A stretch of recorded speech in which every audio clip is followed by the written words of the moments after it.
तो हेलो बच्चों, आप सभी का स्वागत है आज की इस नए वीडियो में नए टॉपिक के साथ। बच्चों, आज की यह टॉपिक बहुत ही इंपॉर्टेंट होने वाला है, क्योंकि बच्चों आज हम लोग ऐसे टॉपिक के बारे में जानकारी लेंगे जो आपके बोर्ड एग्जाम में जरूर से पूछ लिया जाता है। तो बच्चों आज हम लोग रोग यानी कि बच्चों डिसीज के बारे में संपूर्ण जानकारी आपको बड़ी आसानी से देने वाले हैं। तो आप इस वीडियो में अंत तक जरूर से बने रहिएगा, आपको रोग के बारे में पूरा एक क्लियर हो जाएगा। तो चलिए बच्चों, अब हम बिना किसी समय गंवाए इस टॉपिक को क्या कर लेते हैं बच्चों, समझ लेते हैं। तो देख सकते हैं इस वीडियो में सबसे पहले हम लोग क्या समझेंगे उसका ओवरव्यू ले लेते हैं बच्चों। तो इसमें सबसे पहले हम लोग समझेंगे कि रोग यानी कि डिसीज क्या होता है, परिभाषा से ही जानेंगे।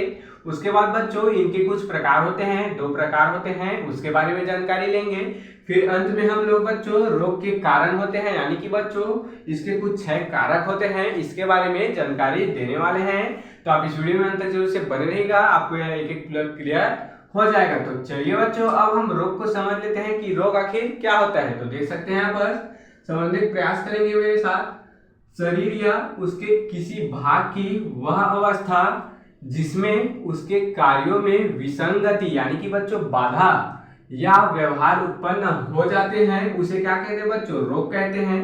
तथा उस व्यक्ति को रोगी व्यक्ति कहा जाता है। तो समझेंगे यहाँ पर क्या बोल दिया गया बच्चों, ध्यान देंगे यहाँ पर। शरीर या उसके किसी भाग की वह अवस्था यानी कि बच्चों शरीर या फिर उसके किसी भी भाग किसी भी अंग की वह अवस्था, वह स्थिति जिसमें उसके कार्यों में क्या होती है बच्चों, विसंगति यानी कि बच्चों बाधा उत्पन्न हो जाती है, या फिर किसी भी प्रकार के व्यवहार, अलग व्यवहार क्या हो जाते हैं बच्चों, उत्पन्न हो जाते हैं। यही क्या कहलाते हैं बच्चों, क्या कहलाता है यहाँ पर, रोग कहलाता है। और इससे जो ग्रसित होते हैं वह रोगी कहलाते हैं।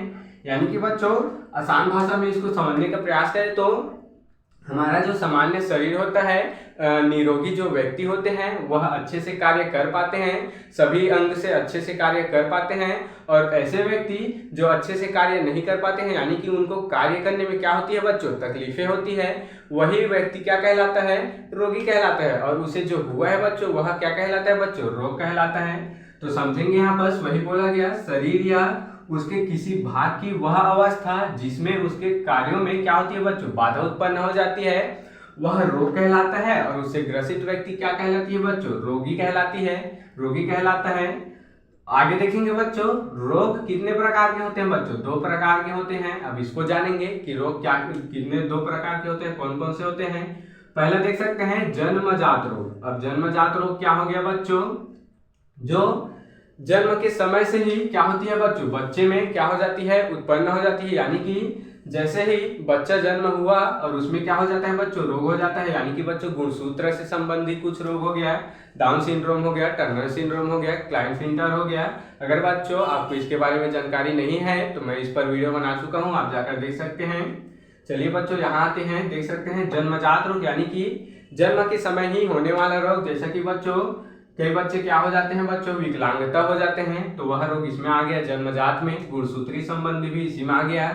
दूसरा देख सकते हैं उपार्जित रोग। अब उपार्जित रोग क्या होते हैं बच्चों, जो जन्म के बाद होते हैं, यानी कि बच्चों जन्म के समय ही नहीं होता है या जन्म के बाद होता है, इस रोग को क्या कहते हैं, उपार्जित रोग कहते हैं। अब उपार्जित रोग 2 प्रकार के होते हैं, पहला हो गया संक्रामक रोग, दूसरा हो गया असंक्रामक रोग। अब संक्रामक रोग क्या होता है, तो बच्चों यह एक व्यक्ति से दूसरे व्यक्ति में क्या हो जाता है, फैल जाता है। इसको क्या कहते हैं बच्चों, संक्रामक रोग कहते हैं, जो कि वायरस और बैक्टीरिया से फैलता है। यानी कि बच्चों कुछ छोटे छोटे जीवाणु होते हैं, इसके द्वारा क्या होता है बच्चों, संक्रामक रोग पूरा ही फैल जाता है। देख सकते हैं यह वायरस के कारण फैलता है, बैक्टीरिया के कारण फैलता है। अब असंक्रामक क्या हो गया बच्चों, संक्रामक यानी कि फैलने वाला, असंक्रामक यानी कि नहीं फैलने वाला। यह तो क्लियर हो गया बच्चों, व्यक्ति तक ही सीमित रहने वाली क्या है बच्चों, बीमारी है। समझेंगे यहाँ पर असंक्रामक रोग व्यक्ति तक ही सीमित रहती है, एक व्यक्ति से दूसरे व्यक्ति में यह नहीं फैलती है। तो बच्चों इस प्रकार से हमने रोग के प्रकार को समझ लिया है। अब हम लोग डिसीज के रोग के कुछ कारण होते हैं, इसके बारे में क्या लेते हैं बच्चों, जानकारी लेते हैं।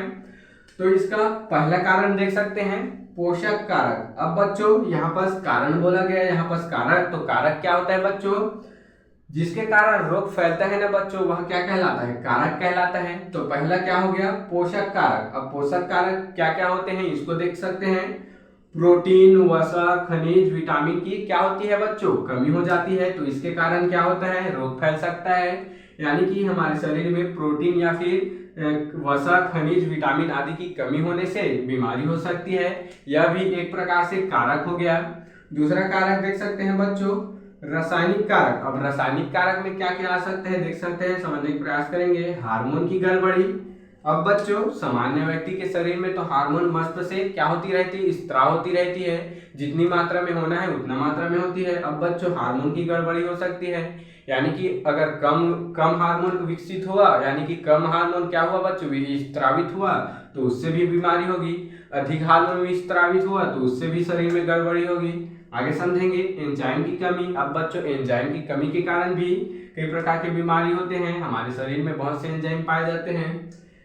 तीसरा कारक समझेंगे बच्चों, जैविक कारक। अब जैविक कारक क्या होता है बच्चों, इसको समझने का प्रयास करेंगे। वायरस, बैक्टीरिया, कवक, प्रोटोजोआ। देख सकते हैं यह एक प्रकार से संक्रामक रोग के अंतर्गत ही आता है बच्चों, समझेंगे। यह किसके कारण फैलता है, वायरस, बैक्टीरिया के कारण। तो यह जो जैविक कारक होता है वह इसी के कारण होता है बच्चों। देख सकते हैं वायरस, बैक्टीरिया, कवक, प्रोटोजोआ, इससे भी क्या फैलते हैं बच्चों, संक्रामक रोग फैलते हैं। चौथा देख सकते हैं भौतिक कारक। अब भौतिक कारक क्या होता है, तो ताप, यानी कि बच्चों टेम्परेचर हो गया, दाब हो गया, प्रेशर हो गया, विकिरण या फिर ध्वनि हो गया, क्या हो गया बच्चों, वॉइस हो गया। तो समझेंगे यहाँ पर अत्यधिक ताप के कारण क्या हो जाता है बच्चों, क्या हो जाता है, स्किन में कुछ बीमारियां दिखती है, यानी कि स्किन ब्लैक हो जाता है। विकिरण देख सकते हैं बच्चों, अल्ट्रावायलेट किरणों के हमारे शरीर पर पड़ने से, यानी कि बच्चों जो सूर्य में अल्ट्रावायलेट किरणें निकलती हैं वह अगर हमारे स्किन पर पड़ जाएगा तो क्या हो जाएगा बच्चों, स्किन में कई प्रकार के बीमारियां देखने को मिल सकती है। ध्वनि। अब ध्वनि से किस प्रकार बच्चों, अत्यधिक ध्वनि से, यानी कि लाउड स्पीकर से क्या होती है, अनिद्रा हो जाती है, यानी कि बच्चों नींद नहीं आता है। और क्या हो जाता है बच्चों, कान शून्य हो जाता है, सुनने में क्या हो जाती है, परेशानी हो जाती है। पांचवा देख सकते हैं, पांचवा कारक कौन सा है, तो यांत्रिक कारक। अब यांत्रिक कारक क्या हो गया बच्चों, चोट हो गया, मोच हो गया, फ्रैक्चर हो गया, यानी कि बच्चों यह शरीर के जो बाहर दिखाई देने वाला और अंदरूनी वाला क्या है बच्चों, यह बीमारी हो गया। जैसे कि यांत्रिक कारक में चोट हो गया, अब हम लोग कहीं पास गिर गए बच्चों, या फिर कहीं क्या हो गया, खरोच आ गया तो उससे चोट लग गया, तो वह क्या हो गया बच्चों, यांत्रिक कारक हो गया। और मोच हो गया, जैसे कि कहीं पास मोच आ गया, कमर में मोच आ गया, या फिर फ्रैक्चर हो गया हाथ पैर में, तो यह क्या हो गया बच्चों, यांत्रिक कारक हो गया। इससे भी हमारा शरीर क्या हो सकता है बच्चों, कष्टदायक हो सकता है। और बच्चों छठवा देख सकते हैं, पदार्थों की अधिकता। पदार्थों की अधिकता क्या हो गया बच्चों, समझने का प्रयास करेंगे यहाँ पर।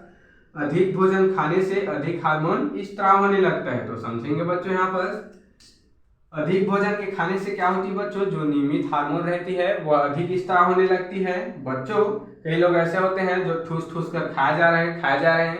हमें उतना ही खाना खाना चाहिए जितना हमें, मतलब बच्चों हमारा जो खुराक होता है जितना हम खाते हैं उतना ही खाना चाहिए, पेट से अधिक नहीं खाना चाहिए। यानी कि बच्चों ऐसा होता है कि हमारा पेट भरा हुआ है फिर भी हम ठूसे जा रहे हैं, तो ऐसा नहीं करना चाहिए। ऐसा करने से क्या हो जाता है बच्चों, देख सकते हैं हार्मोन का क्या हो जाता है बच्चों, स्त्राव अधिक हो जाता है। यानी कि बच्चों अधिक स्त्राव होगा हार्मोन तो क्या हो जाएगा, हार्मोन संबंधी हमको बीमारी हो जाएगा। तो बच्चों इस प्रकार से हमने क्या समझ लिया बच्चों, डिसीज के अंतर्गत उसके प्रकार और कुछ कारक के बारे में क्या ले लिए बच्चों, जानकारी ले चुके हैं। आप इसका स्क्रीनशॉट ले सकते हैं। तो बच्चों आशा करता हूं कि यह टॉपिक आपको जरूर से समझ में आया होगा, और ऐसे ही और इम्पोर्टेंट टॉपिक के लिए मेरे इस चैनल में बने रहिएगा।